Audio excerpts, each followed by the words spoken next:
the 4 deadly rivals on the 2 outfits. Who's going to come out on top? And don't forget, we've got Steinhausen and Christian Partzer also getting a good start from the second row of the grid, really getting some drive off the grid as they head down to the first right-hander, where Claffey and Adolf Harney have been off 3 or 4 times during practice. They reckon they've got it right now, but they've certainly made an awful start, and Stevie Webster hasn't. He launches in at the front with number 22 Tom Hanks and Paul Simmons on the Hanks Racing Yamaha, making a fabulous start, surging through into second place, and I think Dave Molyneux might have followed him on that big Honda UK Fireblade. This is going to be some sort of race, but already we've lost one of the guys off at the, and that looks like, is it like Lichty and Locher are off, the Swiss pairing, riding number 14 Kurt Lichty and Daniel Locher off, and I don't think they're the only ones. So that could be good news for some rivals in the championship. The number 20 outfit's also off. Jan Hansen and Tony Soers on the Hansen Racing Suzuki. I beg your pardon, Kuipers is riding with Hansen, or was riding with Hansen, because he'd had an off in a French National Championship round, so he'd hiked a Dutch passenger on board. Well, that Dutch passenger didn't last long, and look at this! At the front, Webster's lost the lead. Is his teammate Jörg Steinhausen is in there. Oh, tremendous stuff. So Jörg Steinhausen proving just how rapid he's getting. He's snatched the lead off his erstwhile senior partner. Webbo looks up the inside at the end of the back straight. There's no room there, and it's Tom Hanks who hangs on there, the number 22 outfit in second place. Incidentally, Hanks with 38 points, 1 point behind Stevie Abbott on 39, and then 2 points ahead again, Ian Guy and Van Giels on 41. So there's lots of places to be fought for in this sidecar race today. That's the OKM outfit, the number 2 outfit, a perennial runner-up, and that's Klaus Klaffenbach with Adolf Hardy on board, making progress after that really ham-fisted start. He's never been very good on starts, has he? He always likes to work his way through, Rob. And here was no exception for him, a lowly 6th place. Klaus Klaffenbach and Adolf Hardy, and Claffey, well, he likes to get things sorted out and warmed up before he starts moving through, but that is taking the rise a tiny little bit. But Jörg Steinhausen, no problems at all for him, currently leading proceedings, and Steve Webster's Paul Woodhead, well, we're used to them being in a similar sort of position. They're much better poised there in 3rd place, getting tyres warmed up and with a full fuel load, but drama back there. Steve Abbott is hanging on well in 4th place. Klaffenbach's trying to get through him. The yellow flags are waving, so they won't really be allowed to overtake in that first turn, with the outfits littering the new splendid replenished gravel trap there. There's been an extra 4,000 tonnes of gravel brought in on the outside of 5 different turns here at Assen since last year. There's the FTC Hanks Racing Yamaha. Just look at that, what a great looking outfit. We haven't seen enough of it because Tom hasn't been near enough the front since he came into this championship series part way through, but he's certainly putting that to rights now. Well, Tom Hanks knows his way around the Assen Circuit Van Drenthe circuit and made an excellent start off the grid, and he's ideally placed not just for manoeuvring around the circuit, but also he's just about in contention with Jörg Steinhausen's outfit to try and take what advantage there is possible or available for slipstream. Now we're on to the twisty section of the circuit, but he's poised there for a slipstream. But that man there, Steve Webster, almost 8 times world champion, there's a fair way to go yet. He is poised even better than Tom Hanks to slipstream and pass Steve, looking to go up the inside there, but you've got plenty of time. It's a 16-lap race, so you can afford to pass a little bit safer around the circuit. Klaus Klaffenbach has come right up onto the back, has slipped past Steve Abbott and Jamie Biggs, and now is looking threatening. He's come up onto the back wheel of his deadly rival, Mr. Stevie Webster, and the 40-year-old Yorkshireman from just outside the city of York has some very real red company. Red for danger. It spells danger when you've got Klaffenbach behind you. Steve knows that from Brands Hatch. And that blue outfit of Tom Hanks, that's great stuff. Tom Hanks, and of course the sidecar boys are enjoying the best conditions of the day, aren't they? This is absolutely beautiful weather after some very, very dodgy weather has plagued the whole weekend here at Assen. We're going out in a blaze of three-wheeled glory. Steve Webster and Tony Hewitt, the men who survived that huge crash that you remember so well at Assen, as he goes through, Woodhead in the passenger seat, hanging on and doing the right thing at the right time. Steve Webster pulls a manoeuvre on Tom Hanks and goes through at the chicane. But Webster Hewitt were, of course, world champions in 87, 88 and 89. And then Webster with Gavin Simmons in 91, and then returning with David James in 97, 98 and 99. Another hat-trick. And now it's Paul Woodhead on board with him, and someone not on board there. Looks like he's actually fallen out of the outfit, running back, head held. And what's happened here? Let's see if it's... Oops, a daisy. Oh, and no wonder he got flung out, poor lad. I thought he wasn't hanging on well enough. That was Benny Jansen, British partner Trevor Hopkins. So it was Trevor on the Jansen racing team. Great stuff, Trevor. I think there's a place for you in an Olympic sprinting team. Running like that in leathers, look at that, that's impressive. Lobs himself back on board. Oh, sort of slightly overrun it. And our regular Seagull, who we've seen earlier today, completely unconcerned by proceedings, just strolls off and keeps well out of the way. Meanwhile, back in the hot action on track, we're looking for, and there's the number 6 Clark Grand Prix guy, Stuart Muldoon and Chris Cussman on the Clark Grand Prix racing team, battling for that 6th place once again in the championship. Look at this at the front. Steinhausen, parts they really have improved drastically, but oof, I hope that wasn't from an engine, Rob. No, that was locked wheels. The leading trio of Considine had up to together very, very quickly indeed, and that was the last minute brakes anchoring up one of the outfits into the corner at the back there, not from engines at the moment. Although we have, Jack, we have been used to seeing the number 8 and the number 1 machine sometimes over-fueling deliberately. The software in the ignition systems is such that they do like to have extra fuel going into the engine to act as a coolant, but that was a lot of smoke from tyres only at this stage. The machines 1, 2 and 3, and 4 indeed. Tom Hanks has closed up, so that histrionics at the lead of the sidecar race has allowed Tom Hanks on the number 22 Yamaha outfit to close up, and this is quite the most exciting race we've seen so far this season for me. And inside goes Webbo into the chicane, and his partner Steinhausen leaves himself a barn door to go through, and he goes through it. And look at Klaffenbach. Klaffenbach switches one side and then the other, gets alongside along the start and finish straight and makes it stick. And that Seagull really did have to rip himself out of the way fairly quickly then. And amidst all the confusion, Stevie Abbott's joined the gang. So the first 6... Oh, in fact, Abbott's doing more than join the gang. He's trying to punt his way through on the inside of Tom Hanks and Paul Simmons. What a cracking race we've got here, because the British guys are beginning to get on the pace of the leaders. Tom Hanks and Stevie Abbott, it's taken them a fair while and a fair few rounds to get warmed up to this degree, but it looks to me as if Zandvoort, I'm back to my schoolboy days in Formula 1 Grand Prix, as if Assen is a great fun circuit for three-wheeled vehicles.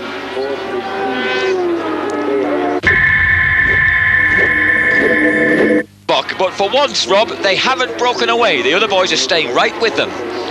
That's right, the thing that Steve Webster was able to close up onto the back wheel of his teammate Jörg Steinhausen and get by safely, but of course he's brought with him arch rival Klaus Klaffenbach. But the thing is, Jack, as you say, Steve Webster has got by. There's a long race to go now. We've got a long distance to go. Assen is quite an abrasive circuit. The thing that Steve Webster has got, one of the things on his mind, is tyre management. He doesn't want to give the rear tyre too much grief and try and pull away from a guy who he knows he can't really get too much of a distance between, the number 2 outfit of Klaus Klaffenbach. So Steve Webster's got tyre management to do.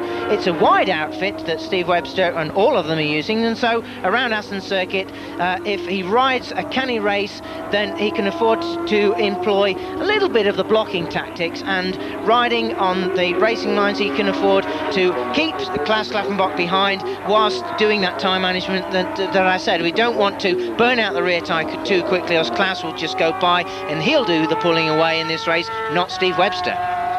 There now is a little bit of a split. Stevie Abbott, having got by Tom Hanks, has found a bit of a gap has suddenly opened up, because Steinhausen, so impressive, riding for his double world champion dad's squad, of course. I don't know how much of an advantage it is, having both the genes and the family finances behind you, but we've lost, and I think in the background there, Tom Hanks went off. Oh, Tom goes off. What a shame. And that he was having such a good race. Or was it some problem with the bike that sent him off? Anyway, Tom Hanks with Paul Simmons in the passenger. Oh, dear me, who's that?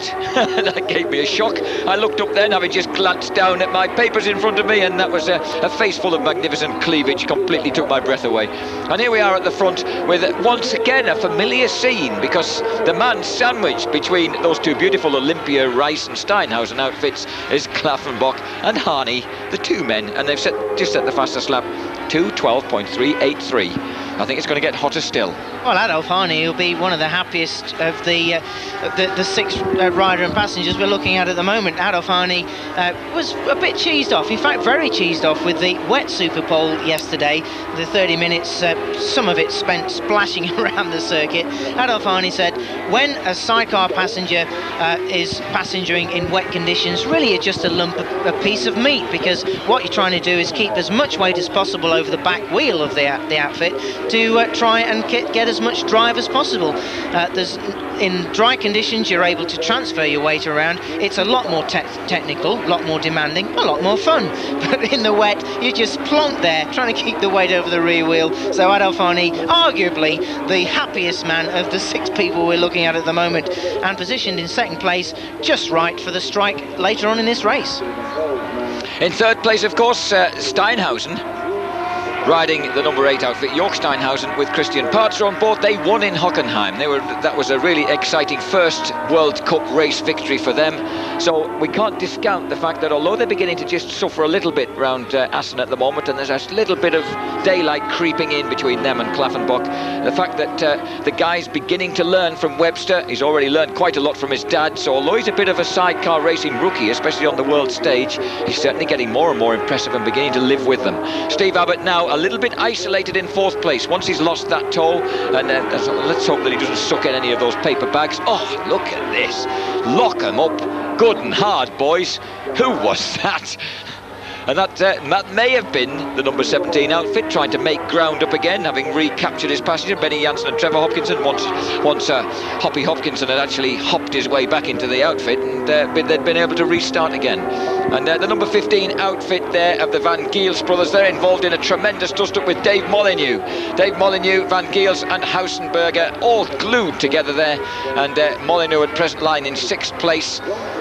And he's about 7 seconds behind Muldoon. So this is the battle for 6th place. Molyneux, Van Giels, Houtzenberger giving it some stick. And that's the number 15 outfit, Martin Van Giels and Tony Van Giels. The Dutchman, of course, the Janssen Racing Team Dutchman, who would like to perform in front of home crowd. And I think at the front we've got a new leader. The number 2 machine, Gina's OKM backed Klaffenbach Racing Team, is at the front with the 2 silver bullets poised right behind. In fact, for a moment there was only 1 silver bullet I could even see because they were so perfectly together. You'll notice in 13th and 14th places a couple of European Cup regulars. Peter Founds of a terrific Merseyside sidecar racing family on his Yamaha is in there just in the points, and in front of him the Verweimer and Krupp outfit. That's the 1999 European Cup champion, in fact, lying in 13th place with Peter Founds just behind him. A huge Founds family. There's even another Founds in the chair, but there's so many of them we don't know his name. It could be his father, his grandfather, his uncle, his nephew, his niece. We've no idea. At the front, meanwhile, Klaus Klaffenbach has it. Webbo is in 2nd place. And 3rd place, Steinhausen beginning to bother the man in front. Now, Steinhausen's victory in Hockenheim would indicate he loves fast tracks, Rob, and this is a quickie. Very much so. A lot of their development is done at the Nürburgring circuit, and that has got very fast sections on it, and Jörg Steinhausen made no... Oh, that was a bit untidy through there, Abbo. What's the story there?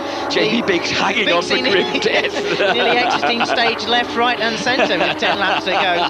But Jörg Steinhausen happy with quick circuits. Bit of politics, actually, Jack, creeping into the Steinhausen team. Obviously, Dad, Rolf Steinhausen, wants his boy to do as well as possible. And there is some argy-bargy in discussions as far as the lineup for the team for next year. Rolf Steinhausen might well be in a situation where he'll say to Steve Webster, well, I want my son Jörg Steinhausen to be a world champion. We're not quite sure how much support we may be able to give you for the 2001 season. So obviously we're in the silly season part as far as rider contracts and who's going to ride what, and of course this is the swan song year for if you've got a 2-stroke engine. So we've got to wait for confirmations of who's going to move to where and on what, but Rolf Steinhausen, the senior and the guy that calls the shots as far as the Steinhausen team is concerned, looking to get his son to be world champion. Not sure exactly how much help he wants to be giving to almost 8 times world champion Steve Webster. as a double world champion back in the middle 70s. Locking their tyres up again. Steinhausen, he's not doing tyre management, he's just flat spotting everywhere. But as his dad's a double world champ from the middle 70s, I thought Rolf might be fancying a comeback in himself and thinking, well, I can teach the lad more on track than I can in the garage. But I think I get your point, because he might be saying to Webber, well, thanks very much, you've done a great job for us, but I think the boy's learnt enough from you now. I think he can go it alone. And remember, of course, this fella, he's only 30 years old, Jörg Steinhausen, which is a youth in the terms of world sidecar racing. And he didn't start racing until 97. He was German champion 97-98 and European Cup champion in 1998 as well. So obviously, and finished 13th in the final rankings of 1998 in the Sidecar World Cup. So obviously the kid's a pretty quick learner, and he's come up in the right environment, as Stevie Webster shows that he's still a quick learner at the age of 40, and he's thought, I can get through on the entrance of this chicane, I'll do it again. So Claffey, who I thought at one moment was going to just creep away, finds that the Steinhausen boys have sort of slipstreamed him back under control again. They've lassoed him. So Adolf Hani and Klaus Klaffenbach are going to have to do it again. I like the fact they've got clear visors, incidentally. It's been great fun, some of the clear visors today, and to see Klaffenbach's pale blue eyes underneath those extremely prominent sort of gingery eyebrows is great. There they are, focused on the track ahead and probably focused on the rear end of Webbo's machine. I tell you what, Steinhausen's riding in such a fabulously untidy fashion, he wants to keep him behind him, because he's going to have him all over the track if he gets in front. The leading trio are in the positions that they were about 2 or 3 laps ago, and then all of a sudden Steve Webster had been overtaken by Klaus Klaffenbach, and then Jörg Steinhausen was looking for a way through to take that second place away from Webbo. So it's possible that Steve Webster had perhaps missed a gear or had lost the drive out of one of the corners, and it took that 3 laps for Steve to recompose himself and get back up to speed, get the momentum going again. And as we can see now, they're all in the same frame, but Steve Webster back where hopefully we'll all agree that he belongs, and leading the race with the man there, the number 2 machine, Klaus Klaffenbach and Adolf Hani, loitering with intent, looking to get through again. Number 21, Dave Molyneux. There's number 21 outfit lying still in 6th place, Dave Molyneux, with Peter Hill in the chair. And having settled for a slightly less powerful version of the Fireblade engine, so that it at least stays in one piece. And the number 15 outfit of Martin and Tony van Giels, inspired by the fact that they're racing their machine on home ground, the Janssen Racing Suzuki, part of Benny Janssen's racing team. Janssen, of course, we've already featured entertainingly with Trevor Hopkinson running after him and then falling over when the outfit stopped when he reached it. And this is Dave Molyneux trying to hang on in front of Van Giels. Now, one thing is for sure, Van Giels will know this outfit like the back of his hand. And back at the front, we still have Klappenbach all over the back fender of Webbo, but not able to repeat the outbraking manoeuvre that Webbo pulled on him a lap earlier.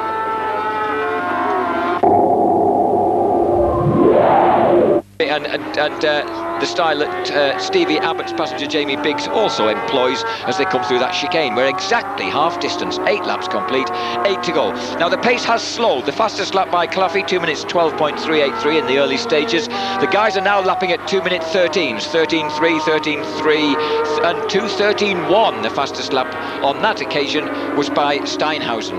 Abbott's doing 2.13.9s, and then the Muldoon, Molyneux, Van Giels gang are in the 2 minute 16 second bracket. So these guys at the moment 3 seconds quicker than the opposition and looking very, very mean and intent with it. Well, this race pace of the 3, the leading trio, this race pace suits Jörg Steinhausen and Christian Partzer very much more than Claffey and Webbo, because during qualifying the only 2 outfits that were in the 2 minutes 10 bracket, yes folks, you've guessed it, were Steve Webster and Klaus Klaffenbach. Jörg Steinhausen was able to get into the 2 minutes 12.097 bracket, so the race pace being in the 2 minutes 13 suits Jörg, and he is summarily right over the back of the number 2 outfit of Klaus Klaffenbach and looking to get through if at all possible. So Jörg will be happy that things are going at this sort of pace at the moment. Suits the tyres as well, Jack.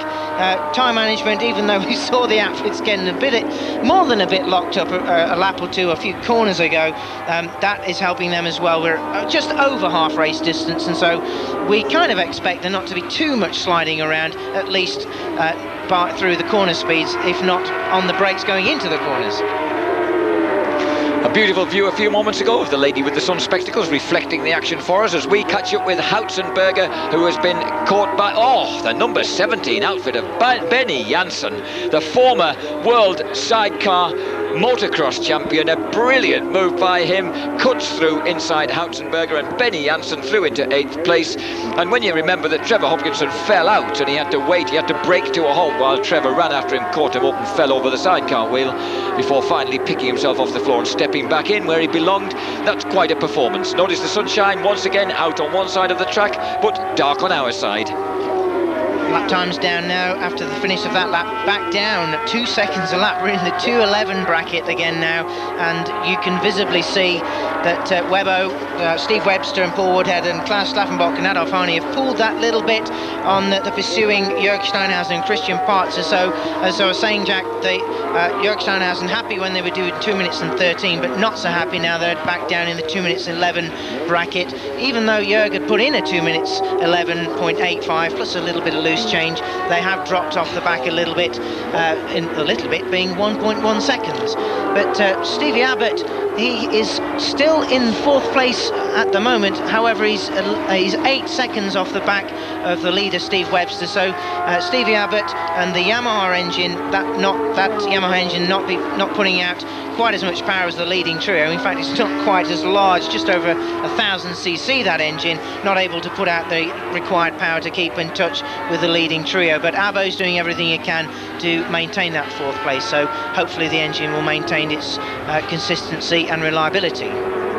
Oh, and a snaking rear end for the OKM outfit as it tries to hang on to Webbo's suddenly dramatically increased speed. 2:11.3, new fastest lap for the race. Klaus just touching the white line with the front wheel of his OKM outfit machine. That's what caused the outfit to kick to one side.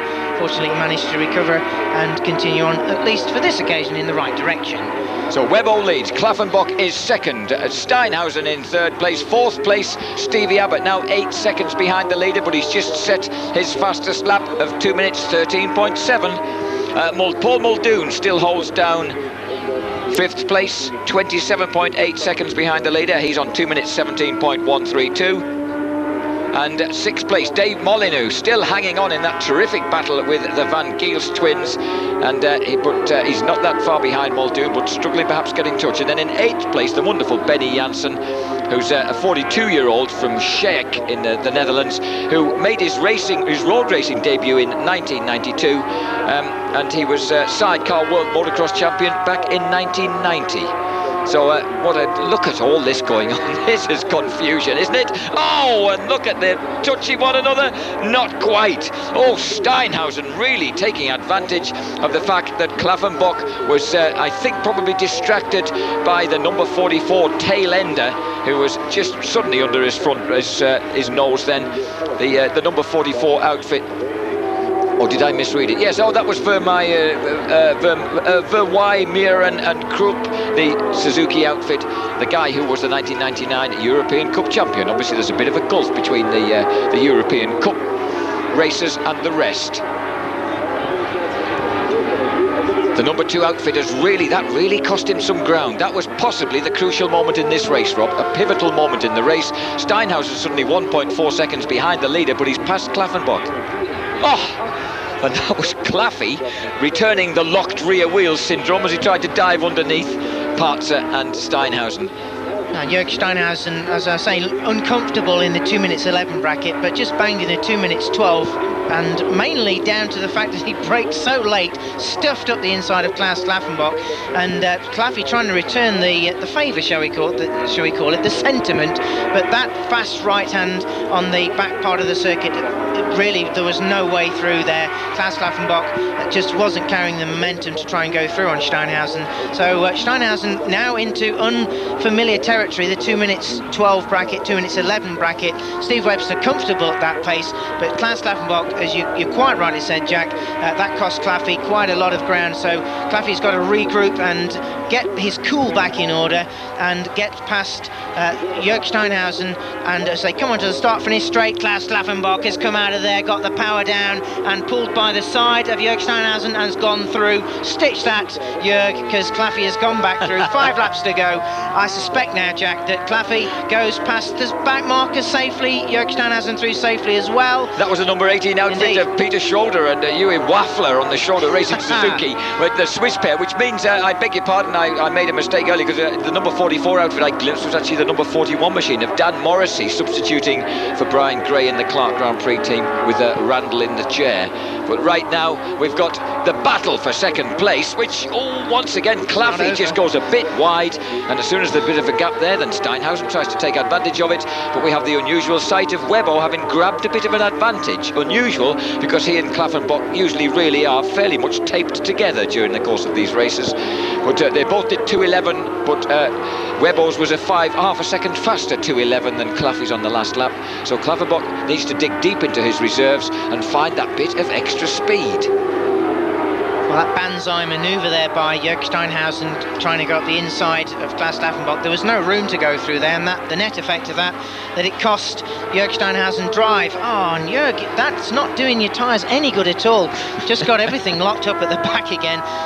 As I was saying, that lost Jörg Steinhausen drive, and you could see visibly the gap between Claffey and Jörg Steinhausen. It immediately opened up to about 5 or 6 outfits lengths, and Jörg is trying to do everything he can, plus and then some, to get back on terms with Klaffenbach, where Klaffenbach will be angry about that. The gap between Steve Webster leading the race and Klaus Klaffenbach now over 2.2 seconds, and we've got around 4 laps to go. That's going to put loads and loads of pressure on Klaus Klaffenbach to even get back in contention with Steve Webster. Yeah, the gaps are definitely, the number 10 outfit there is now being lapped. That's the number 10 outfit of Patrick Hanque, who's not got Pascal Legrave in his Moto Patrick Belgian Suzuki. He's had a change of passenger for this race, and he's got Nat Wood, who's a passenger he's borrowed from Stuart Hall for the occasion. That's the multicoloured number 10 outfit there, which is why Nat Wood's leathers don't quite go with the rest. I'm sure you'll understand.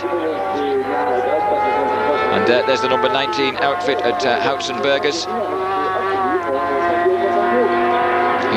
He's lost the place to Benny Janssen, but he's got Hanke's number 10 outfit pestering him at the moment. Hanke ahead of Ian Guy and pestering Hautzenberger for 9th place. So this is a rounding out the top 10 exercise. Only no one wants to be in 10th position. They want to grab a position higher. Hautzenberger at present is joint 4th in the championship with Benny Janssen, so he'll lose that joint 4th place. And also Muldoon is ahead of him as well in 5th place, and Paul Muldoon just 2 points behind. So the infighting that's going on for the front 10 places in the championship is red hot. Fastest lap, Webbo and Woodhead 2:11.087 on lap 12, and I think he really is leaving the others to scrap for second place. The 40-year-old Webbo with a relatively youthful Paul Woodhead in the chair. The 45-year-old now, incidentally, Adolf Harney in the chair. The Swiss, the handlebarred mustachioed Swiss has once again, well, shoot my rear tyre or not. Steinhausen says, as far as I'm concerned, this rubber's going to hang on until the bitter end, and I'm just going to lock it up every time at the end of the straight.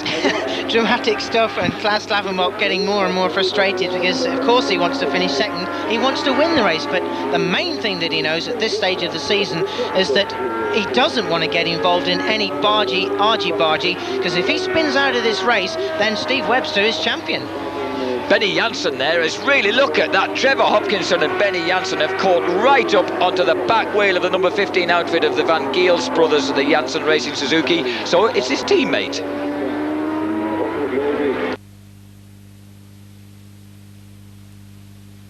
The number 15 and number 17 outfits, both under the Janssen banner, and this is Benny Janssen, who's such a hero, isn't he? He has to use a pneumatic gear shift system handled with his fingers, as in Formula 1, because he broke his ankle in that awful Albacete crash, in that collision that actually put his regular passenger out of racing altogether. And look at that, Trevor Hopkinson, you wouldn't ever think that man had to run to catch up with his outfit earlier. He's enjoying it, glancing over his shoulder just to see where the Van Giels are as they dance out of that left-hander and onto the right-hander. Meanwhile, back in second place, Klaus Klaffenbach, the OKM machine, dreaming of Gina Wild being back on the scene in Oschersleben in a week's time, when they'll be wanting to win. But unless something unforeseen, how far over the grass do you want to be, boys?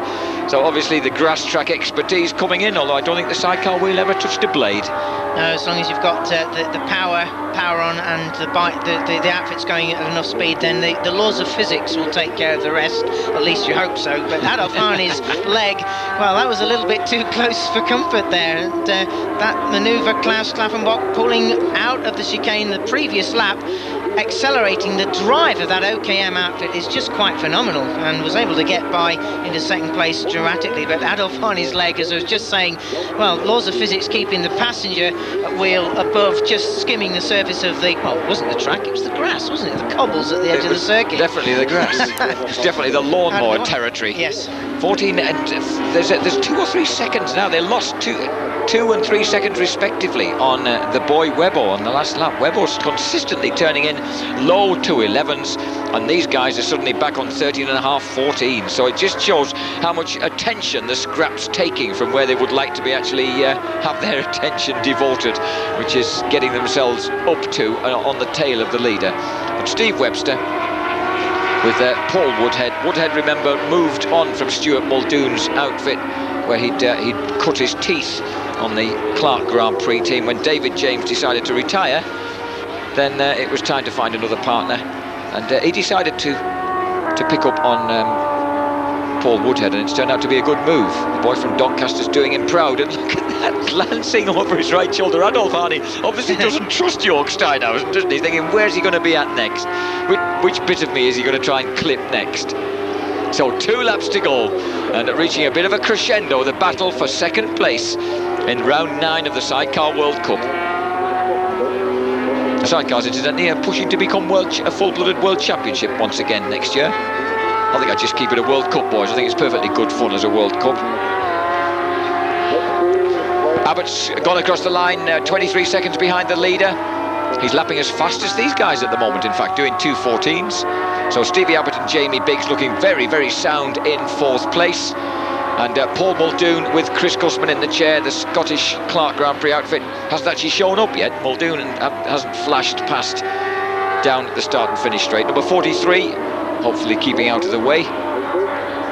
That's the number 43 outfit that started well back on the grid. And in fact, it's Peter Founds. That's the Peter Founds outfit, the guy who's competing in the European Cup. So it's a Founds family affair. It's rather prettily attired in yellow and blue, but just getting in the way of Steinhausen at the moment. They won't be too impressed with that, Steinhausen and Part, so they want to be through.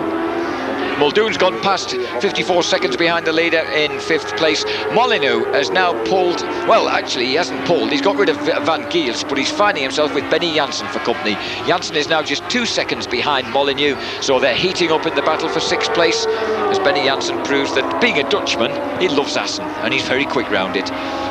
In fact, he actually had his first ever in 1998. He finished 4th place in the Dutch TT. That was it really was a career highlight for him in his early days in the World Sidecar Cup Series.